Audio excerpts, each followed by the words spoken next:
Je suis Braque. Et moi c'est Louis, retrouvez-nous dans le nouveau podcast Énergie et Ailleurs Podcast, tout sur tout, culture générale. Et si vous voulez briller en soirée, devenir un pro du Trivial Poursuite ou tout simplement parce que vous êtes curieux, retrouvez-nous tous les jours du lundi au vendredi dans tout sur tout, culture générale. C'est dispo sur énergie.fr, sur l'app Énergie et sur toutes vos plateformes d'écoute préférées. Alors à très vite. Bonjour et bienvenue sur le podcast de Crime, diffusé sur Énergie 12. Chaque semaine, je vous raconterai un fait divers qui a bouleversé toute une région, des affaires passionnantes, dignes des plus grands romans policiers. Crime, le podcast, c'est tout de suite.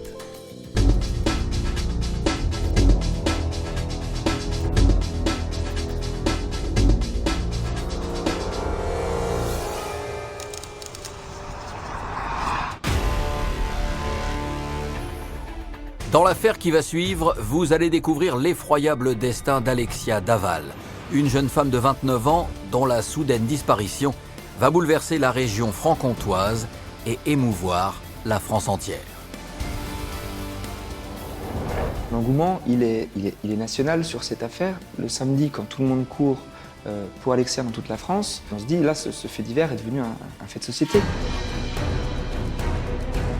Une affaire dans laquelle la personnalité de son mari, Jonathan, sera au centre de toutes les attentions. Car cet homme de 34 ans, au-dessus de tout soupçon, ne va pas hésiter à jouer une comédie morbide durant plusieurs mois. Comment a-t-il pu garder ça pour lui? Comment a-t-il pu ne pas craquer? Comment, devant la douleur des parents, de ses beaux-parents, a-t-il pu conserver son masque de victime alors qu'il était probablement auteur? On reprend un deuxième coup de bâton derrière la tête, on n'y croit pas. C'est l'inimaginable qui arrive une deuxième fois dans la maison. C'est l'impensable qui est arrivé 2 fois de suite.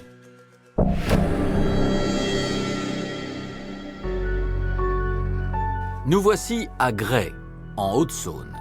Pleine de charme et d'authenticité, cette commune de 5000 habitants séduit les visiteurs grâce notamment à son patrimoine architectural datant du XIVe siècle.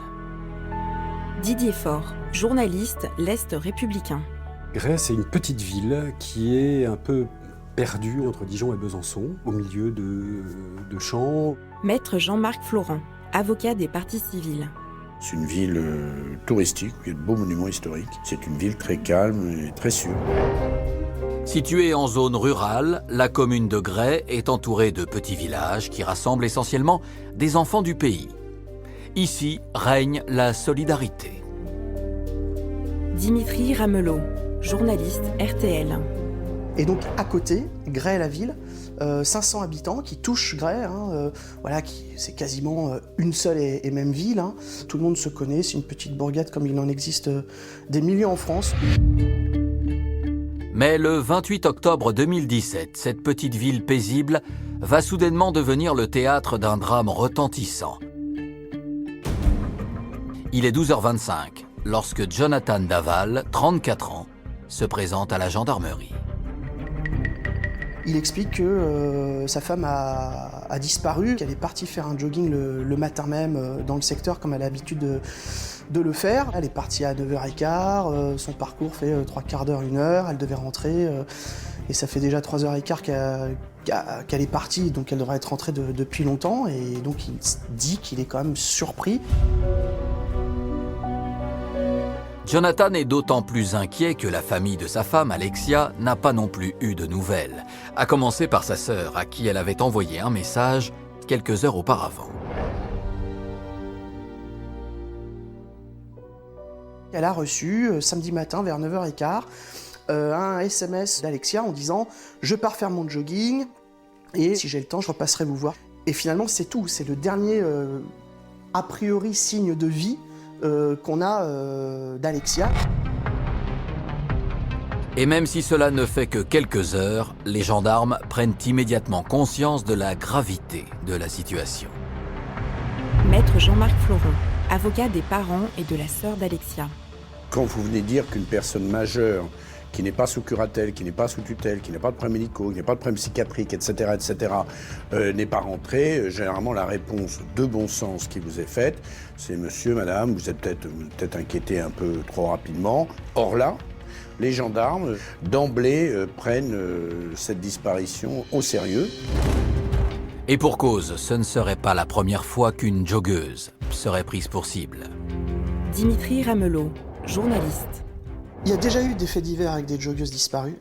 Je pense que ça joue beaucoup dans la tête des enquêteurs et souvent les joggeuses qui disparaissent, ça finit assez mal. On est dans une petite ville, à Gray, et on n'a probablement pas envie que ça devienne une psychose totale. D'autant plus que les parents d'Alexia, qui tiennent un bar-tabac très fréquenté, sont bien connus dans la région. Sa mère fait même partie du conseil municipal. Tout cela fait qu'on prend d'autant plus au sérieux leur inquiétude, parce que c'est pas des gens à s'inquiéter pour rien.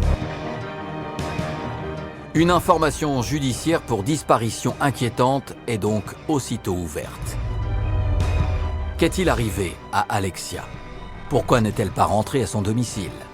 Quelqu'un s'en serait-il pris à elle?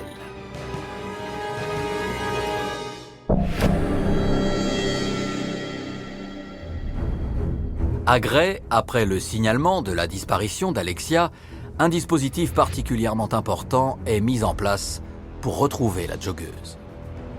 Didier Faure, journaliste. On va chercher essentiellement le secteur où elle devait courir, c'est-à-dire les bords de Saône, ce fameux sentier Charles le Téméraire. Et alors tout de suite, il y a un hélicoptère qui vient pour faire des repérages, pour essayer de voir depuis le haut. Tout de suite, il y a des gendarmes qui parcourent ce chemin-là. La zone est entièrement quadrillée et une équipe cynophile est appelée en renfort. Dimitri Ramelot. Les chiens renifleurs qui sont déployés assez rapidement s'arrêtent à 2 endroits sur le parcours d'Alexia, c'est-à-dire qu'ils suivent la trace d'Alexia, et à un moment ils s'arrêtent, et là on se dit qu'elle s'est comme volatilisée, c'est-à-dire qu'il n'y a plus de traces d'Alexia, et là c'est vrai que c'est un élément qui est assez inquiétant en fait, parce qu'on se dit elle n'est pas allée jusqu'au bout de son jogging. La tension monte alors d'un cran. Dans la commune, le nom d'Alexia est sur toutes les lèvres et un véritable élan de solidarité se crée. Didier Faure, journaliste. Tous les gens se mobilisent, on va sur le terrain, le bouche à oreille fonctionne super bien, et donc tout de suite, il y a une grosse mobilisation le samedi après-midi. En parallèle des investigations sur le terrain, les gendarmes diffusent un avis de recherche. L'appel à témoins, qui est lancé dès le samedi, est énormément repris à travers toute la France. On sait qu'il y a énormément de gens qui suivent cette actualité, qui relayent tout de suite, à travers les réseaux sociaux, cette disparition très inquiétante franchit encore un cap. Car d'emblée, la population se prend d'affection pour la jeune femme. C'est la photo d'une très jolie femme, et ça compte. C'est une femme qui est issue d'une société normale, d'une petite ville normale. Et ça parle aussi immédiatement. Les enquêteurs sont sous pression. Il faut à tout prix retrouver Alexia au plus vite. Les gendarmes décident donc d'explorer toutes les pistes possibles. Dans ce genre d'enquête, les enquêteurs se concentrent très vite sur l'entourage très proche de la personne disparue ou de la victime, parce que dans 90-95% des cas, l'énigme se trouve à ce niveau-là. Donc effectivement, les parents d'Alexia sont entendus. Jonathan Daval est entendu comme étant celui qui est l'un des derniers à avoir vu Alexia. Voilà, on auditionne un petit peu pour essayer de comprendre qui est cette famille, qui est cette jeune femme, a priori sans histoire. Originaire de Gray, Alexia, 29 ans, semble appréciée de tous. Alexia Daval, le mot qui revient systématiquement, c'est « elle est si gentille ». C'est une jeune femme souriante qui semble être une jeune femme bien dans sa peau, bien dans sa vie, j'allais dire bien dans ses baskets. Maître Jean-Marc Florent, avocat. C'est quelqu'un qui est très sportif, qui est coquette, qui fait attention à sa ligne, qui est, je dirais, bien et qui n'a pas de problème connu important. Employée de banque à Besançon, la jeune femme semble aussi épanouie dans sa vie professionnelle que dans sa vie sentimentale. Willy Graff, journaliste l'Est républicain. Alexia et Jonathan se sont rencontrés il y a une dizaine d'années. Ils se sont mariés 2 ans auparavant à Gray. D'ailleurs, pour l'anecdote, c'est la maman de Alexia qui les a mariés. Au vu du profil d'Alexia, les gendarmes peuvent commencer à écarter certaines hypothèses. Didier Faure. Celle du suicide est écartée, c'est pas possible. Alexia est une jeune femme heureuse, elle est heureuse en amour, elle est heureuse en couple, elle est heureuse dans son métier, elle est équilibrée. Voilà, on écarte d'entrée de jeu. D'autant plus que la veille au soir, Alexia et son mari étaient invités à une soirée raclette chez la famille de la jeune femme. Et tout s'est déroulé à la perfection.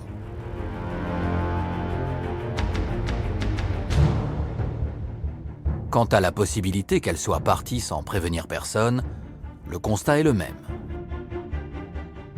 Elle a quand même un certain âge, elle n'a pas 14 ans, c'est pas une adolescente, donc on ne fugue pas samedi après-midi dans ces conditions-là. Enfin, ça n'aurait pas de sens. Toutes sortes d'hypothèses sont alors envisagées. Maître Randall Schwerdorfer, avocat de Jonathan Daval.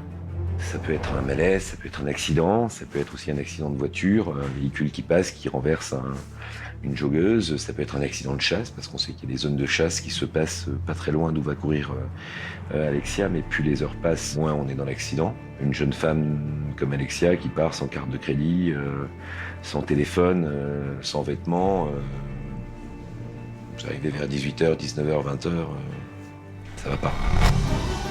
Où se trouve Alexia? Lui est-il arrivé quelque chose de grave? Les enquêteurs parviendront-ils à retrouver sa trace?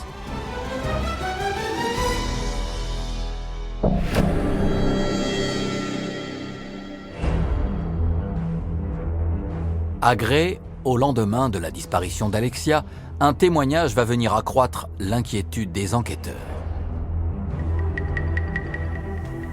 C'est le témoignage des parents d'une adolescente qui avait été abordée quelques semaines, quelques mois avant par un individu louche, décrit comme chemise à carreaux, visage un petit peu rond, qui circulait à bord d'un utilitaire blanc et qui avait essayé de faire monter cette adolescente de manière très pressante, très bizarre. Et les gendarmes prennent très au sérieux ce témoignage en se disant peut-être que là on tient quelque chose. Ils tentent alors de retrouver la trace de ce fameux utilitaire blanc. Mais ce modèle étant très commun, les vérifications s'annoncent longues et fastidieuses. En attendant, les recherches reprennent de plus belle sur le terrain. Des effectifs considérables sont déployés. Dimitri Ramelot. On a fait notamment appel aux élèves de l'école de gendarmerie de Dijon, il y a la section de recherche, des gens de la brigade locale. Il y a aussi le déploiement de drones qui vont voler sur les endroits où on peut éventuellement retrouver Alexia. Et quand on nous parle de drones, là on comprend que l'enquête prend une dimension tout autre. Les forces de l'ordre concentrent leurs recherches sur les bords de Saône, là où la veille, les chiens pisteurs ont marqué. Pour s'assurer qu'Alexia n'est pas tombée dans l'eau, une équipe de plongeurs drague la rivière sous les yeux des parents de la jeune femme. Didier Faure. Il y a les parents d'Alexia qui sont là, sur place, qui attendent, qui assistent à ça. Et c'est une scène d'ailleurs assez effrayante. On est dans l'incertitude complète. Alors on imagine toutes les hypothèses, on est dans le flou, on ne sait pas si quelqu'un a un indice, a vu quelqu'un, quelque chose, s'il vous plaît, faites-nous en part. Faites-en part à la gendarmerie, merci. Mais en fin de journée, Alexia demeure introuvable. Le lendemain, elle est pas rentrée, aucun signe de rien, nulle part, enfin... Ça sent pas bon, quoi. Le lundi 31 octobre, 48 heures après la disparition d'Alexia, une information judiciaire pour enlèvement et séquestration est ouverte. On n'est plus dans l'inquiétude, on est complètement dans l'angoisse. On a passé un palier, effectivement, là on parle d'enlèvement et de séquestration. Et là, cette affaire bascule encore dans autre chose, prend encore une autre dimension. Les gendarmes lancent alors un appel aux volontaires pour venir mener de nouvelles battues. Et ce ne sont pas moins de 300 personnes qui se mobilisent pour retrouver Alexia, l'enfant du pays. Dimitri Ramelot. Il y a des gens qui posent des RTT pour la chercher, enfin, c'est assez considérable, quoi. 5000 habitants, tout le monde se sent concerné. Ça peut être une maman qui se reconnaît, ça peut être une fille qui se reconnaît, ça peut être un mari qui voit sa femme ne pas rentrer. Donc finalement, tout le monde se reconnaît dans cette histoire. Mais l'espoir de retrouver la jeune femme vivante s'amenuise, d'heure en heure. Maître Jean-Marc Florent. Plus les heures passent, plus ils sont dans l'idée que l'affaire est plus grave qu'on pouvait peut-être le craindre au départ. Et qu'il va falloir envisager le pire, c'est-à-dire qu'elle soit morte. Et à 18h10, à Grès, le couperet tombe. Willy Graff. Une dépêche AFP tombe. Un corps a été retrouvé dans le bois des Moulins. Les Moulins, c'est à quelques kilomètres seulement du domicile des Daval. Ce sont des élèves gendarmes qui ont fait la macabre découverte en milieu d'après-midi lors d'un nouveau ratissage. Dans la foulée, une conférence de presse est organisée pour donner de plus amples informations. Le procureur de Vesoul décrit un cadavre très dégradé, calciné, à tel point, dit-il, qu'on ne peut même pas reconnaître si c'est un homme ou une femme. On se doute tous qu'il s'agit d'Alexia, mais la certitude, elle n'est pas encore là à 100%. Le corps retrouvé est-il bien celui d'Alexia? Et si c'est le cas, comment est-elle morte? S'agit-il de l'œuvre d'un rôdeur? Ou la jeune femme connaissait-elle son agresseur?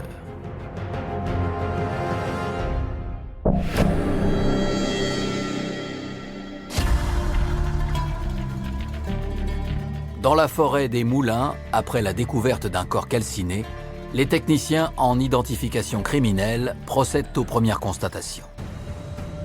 Didier Faure. Le corps, il est retrouvé carbonisé, il y a des branches carbonisées autour. On comprend aussi que le corps a juste été déposé d'une façon brouillonne, d'une façon rapide. Il y a une notion d'empressement, de panique. Il y a beaucoup d'amateurisme dans tout ça, en fait. Mais ce qui interpelle surtout les gendarmes, c'est l'endroit où se trouve le corps.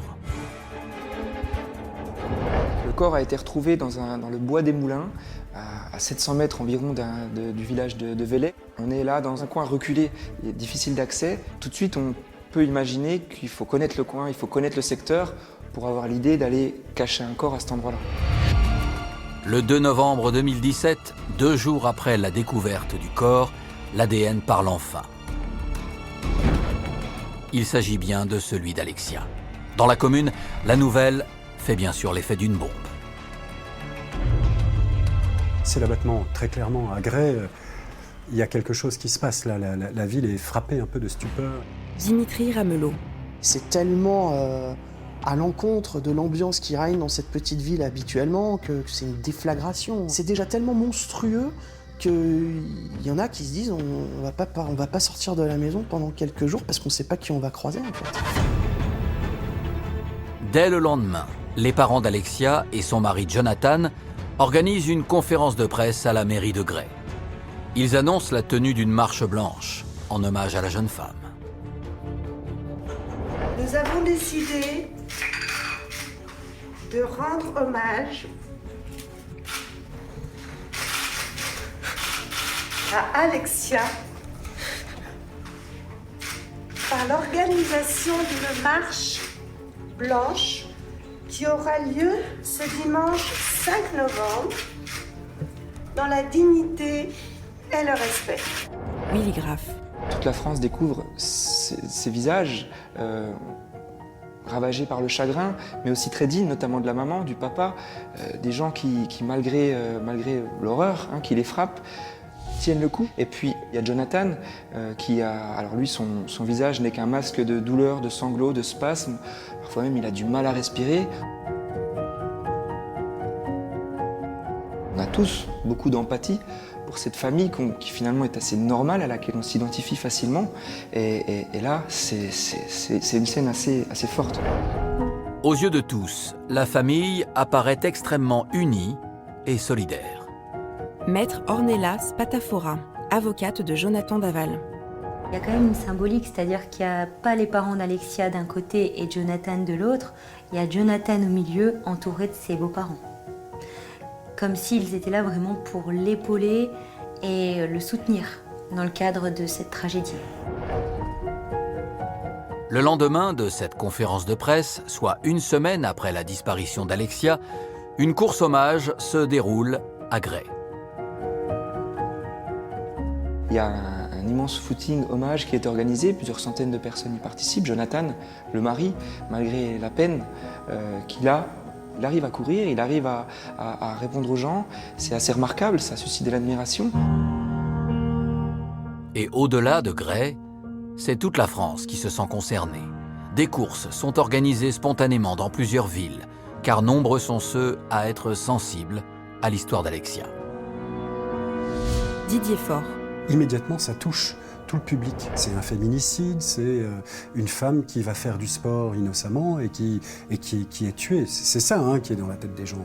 Willy Graff. L'engouement, il est national sur cette affaire. Le samedi, quand tout le monde court pour Alexia dans toute la France, on se dit, là, ce fait divers est devenu un fait de société. Le dimanche 5 novembre 2017, la marche blanche initiée par les proches d'Alexia se déroule dans un silence absolu. Elle est d'une ampleur considérable. Le dimanche, on se retrouve avec une marche blanche. On pensait qu'il y aurait peut-être quelques centaines, quelques milliers de personnes. En fait, c'est une marée humaine. On est entre 8 000 et 10 000. Gray, c'est 5 000 habitants. Les proches sont en tête de cortège. L'ambiance était très très lourde, très très lourde. À l'issue de la marche blanche, les proches d'Alexia prennent la parole, totalement bouleversés. Son mari, Jonathan, peine à s'exprimer. Alexia aimait nager et courir, passion qui nous réunissait, tant dans l'effort que dans l'épanouissement de notre couple.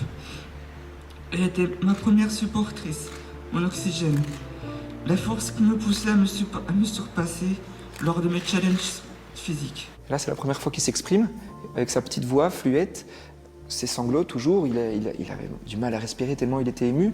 Et là encore, on compatit, même si parfois son discours était un petit peu étrange. Il parlait beaucoup de lui finalement, mais voilà, tout le monde a énormément d'empathie pour lui à ce moment-là. Heureusement, une nouvelle fois, il peut compter sur le soutien de ses beaux-parents. Maître Jean-Marc Florent. On voit qu'il y a un bloc. On voit que les parents d'Alexia soutiennent leur gendre, mais à la fois moralement et physiquement. Ils le soutiennent comme on soutient à la fois un gendre, mais aussi si c'était leur fils. Ils ne font pas de différence. Qui a tué Alexia? L'autopsie permettra-t-elle d'en apprendre davantage sur la mort de la joggeuse?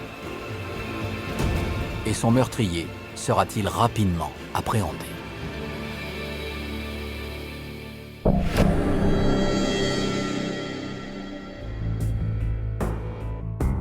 À Gray, le lundi 6 novembre 2017, au lendemain de l'hommage national, le rapport d'autopsie est enfin dévoilé. Il permet d'en savoir plus sur la cause de la mort de la jeune femme. On apprend qu'Alexia Daval a été asphyxiée. Il y a plusieurs moyens d'être asphyxié. On peut être étranglé, ça peut être sous un coussin. Mais au-delà du mode opératoire, l'autopsie permet surtout d'en apprendre davantage sur les circonstances tragiques de la mort de la joggeuse. On découvre des traces sur elle aussi, également. Des traces de coups, des traces de... Elle a les ongles retournés. Donc ça veut dire aussi... Ça mène sur la piste aussi d'une bagarre violente. Willy Graff. C'est pas une mort, a priori, très rapide. Il y a eu quand même, peut-être quelques minutes de bagarre, de lutte, de résistance. On peut déjà imaginer que voilà, on était quand même dans un scénario assez horrible. Mais une chose est sûre, il s'agit bien d'un meurtre. Et la personne a été mise à mort. C'est pour le moins un meurtre. Et pas des coups ayant entraîné la mort sans intention de la donner, mais que c'est une mort volontaire. Et que donc la personne qui a fait ça a voulu. La mort d'Alexia a été jusqu'au bout pour qu'elle meure. Afin d'avoir une idée plus précise du profil du meurtrier, les médecins légistes cherchent également à savoir si la jeune femme a été victime d'agressions sexuelles. La procureure a cette formule, elle dit qu'il est impossible d'affirmer qu'elle n'a pas été violée. Donc on est encore là dans l'incertitude, ce qui est très lourd pour la famille. Mais si les pistes sont encore nombreuses, les résultats de l'autopsie permettent aux enquêteurs d'exclure l'hypothèse d'un accident de la route ou d'un accident de chasse qui aurait ensuite été maquillé en crime de rôdeur. Le 8 novembre 2017, une semaine après la découverte du corps d'Alexia, ses obsèques sont célébrées dans la basilique de Grès. Willy Graff. Arrive le jour des obsèques, là encore toutes les caméras des médias de France sont là, c'est quand même particulier pour des obsèques. Tout le monde garde cette dignité, cette tristesse immense et Jonathan pleure à nouveau. Le mari d'Alexia a tenu à rendre un dernier hommage à son épouse avec un symbole fort.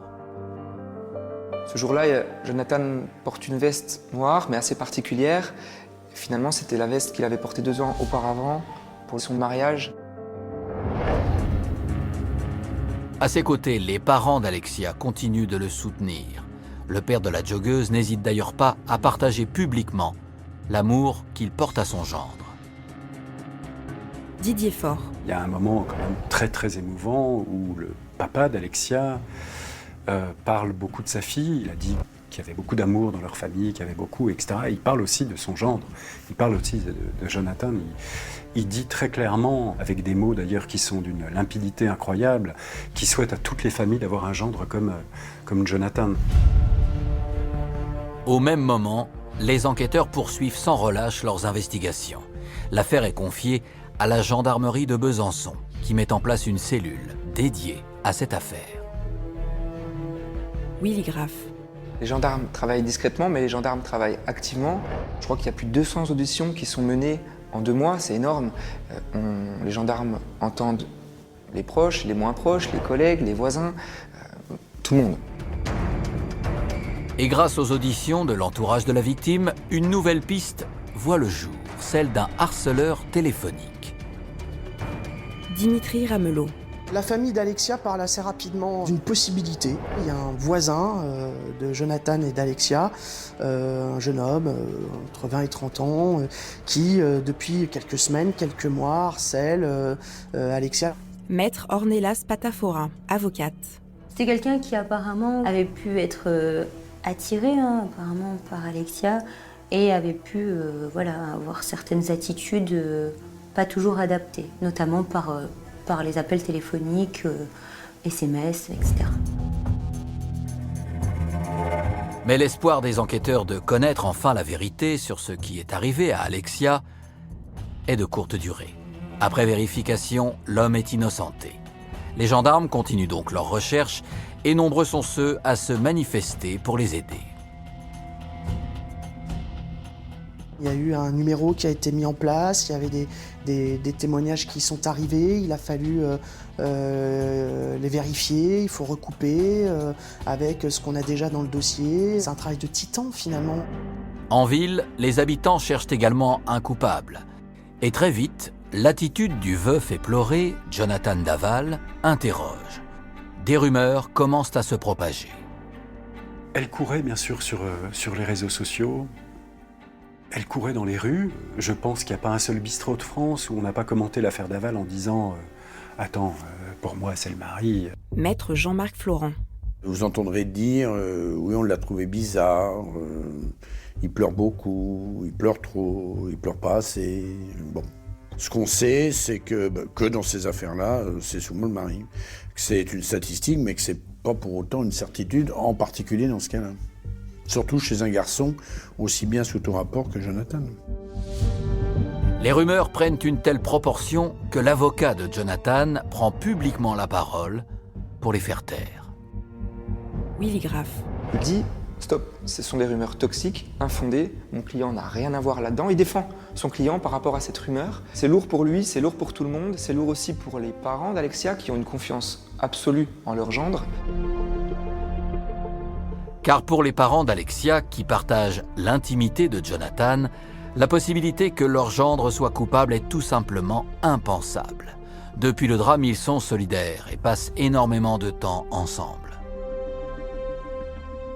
Jonathan va venir peu de temps après la mort d'Alexia, quasiment vivre chez ses beaux-parents. Prendre ses déjeuners, y dormir parfois, voire souvent. Donc ils l'observent à la loupe, donc ils estiment qu'ils sont quand même bien placés pour s'apercevoir de quelque chose s'ils devaient s'apercevoir de quelque chose. Or, il n'y a rien à apercevoir. La rumeur visant Jonathan est-elle fondée? Ou les parents d'Alexia ont-ils raison de lui faire confiance? Quelles découvertes inattendues vont faire les enquêteurs?